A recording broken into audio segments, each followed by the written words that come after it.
যাদের থেকে প্রতিনিয়ত চাঁদা তোলা হয়, যাদেরকে প্রতিনিয়ত সমাজ থেকে বিচ্যুতি করা হয়, যাদেরকে সমাজে কোনো গণ্যমান্য ব্যক্তিরা নিজেদেরকে জাস্ট নিজেদের কর্মচারী হিসাবে ব্যবহার করে ছুড়ে দেয়। আল্লাহ, তারা তো মানুষ। যখন নামাজে আমরা একসাথ হই, আমাদের মধ্যে কে শ্রমিক, কে মজুর, কে বড়লোক, কে প্রধানমন্ত্রী, কে মন্ত্রী, সেটার কোনো বেদাই থাকে না। তুমি সবাইকে আমাদেরকে সমান কাতারে রাখো তোমার দরবারে। হায় আল্লাহ, তুমি তো তোমার দরবারে যেভাবে নামাজের মধ্যে আবার আমাদের সবাইকে সমান করে দাও, তেমনিভাবে বাংলাদেশে শ্রমিক, ছাত্র, জনতা, প্রধানমন্ত্রী যারা আছে সবাইকে একই মানুষ হওয়ার তৌফিক দান করো। হায় আল্লাহ, যাদের মেন্টাল মনোজগতে রয়েছে যে শ্রমিকরা মানুষের মধ্যে নিচু স্তরে থাকবে, তাদের মনোজগৎ তুমি পরিবর্তন করে দাও। হায় আল্লাহ, যারা এই ক্ষমতায় গিয়েছে তারা যাতে একটি শ্রমিক বান্ধব দেশ করতে পারে সেই তৌফিক আমাদেরকে দান করো।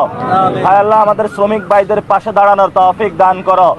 হায় আল্লাহ, যারা আওয়ামী লীগকে পুনর্বাসন করার প্রচেষ্টা চালাচ্ছে তাদের বিরুদ্ধে আমাদেরকে দাঁড়ানোর তৌফিক দান করো। হায় আল্লাহ, বিএনপি যদি যারা আমাদের ভাইদেরকে খুন করেছে তাদের যদি পুনর্বাসনের প্রচেষ্টা চালায়, তাহলে বিএনপি নামক যে দলটা রয়েছে তাদের বিচারের দায়ভার তুমি তোমার হাতে তুলে নাও। হায় আল্লাহ, যারা সংস্কারকে ভণ্ডুল করার প্রচেষ্টা চালাচ্ছে তাদেরকে তোমার প্ল্যান দিয়ে তাদেরকে ভণ্ডুল করে দাও তুমি। হায় আল্লাহ, যারা স্বরাষ্ট্রমন্ত্রী বর্তমানে হয়েছে শিলং ফেরত একজন নেতা, হায় আল্লাহ, তুমি তাকে তৌফিক দাও যাতে উনি শহীদ উসমান হাদি ভাইয়ের হত্যাকাণ্ডের বিচারটা বাংলাদেশের মাটিতে করতে পারে।